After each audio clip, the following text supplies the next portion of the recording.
Đường con chma cầm sọtនៅក្នុងភូមិតូចមួយមានកូនឆ្មាតូចម្នាក់ឈ្មោះមីមីជាសត្វឆ្មាដែលគ្មានម្ចាស់ទេគាត់រស់នៅតាមដងផ្លូវហើយតែងតែស្វែងរកអាហារនៅតាមដងផ្លូវឬក្បែរម្ហូបរបស់អ្នកលក់អាហារមួយចំនួនដើម្បីបានអាហារតិចតួចសម្រាប់ហូបថ្ងៃមួយខណៈដែលមីកំពុងស្វែងរកអាហារគាត់បានជួបស្កែដ៏ធំមួយវាបានក្រហមមកដាក់មីខ្លាចជាខ្លាំងហើយរត់គេចទាំងអស់កម្លាំងពីខ្លួនរលីងក្រោយពីរត់បានឆ្ងាយមីបានដេកអស់កម្លាំងនៅជ័យផ្លូវមួយមិនយូរប៉ុន្មានមានក្មេងស្រីម្នាក់ឈ្មោះលីសាបានឃើញនាងអាណិតមីជាខ្លាំងហើយបានយកមីទៅនៅផ្ទះជាមួយ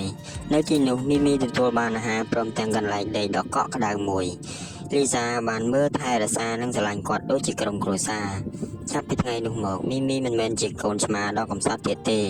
ប៉ុន្តែជាកូនឆ្មាដែលមានគ្រួសារមួយស្រឡាញ់គាត់ដ៏កក់ក្ដៅ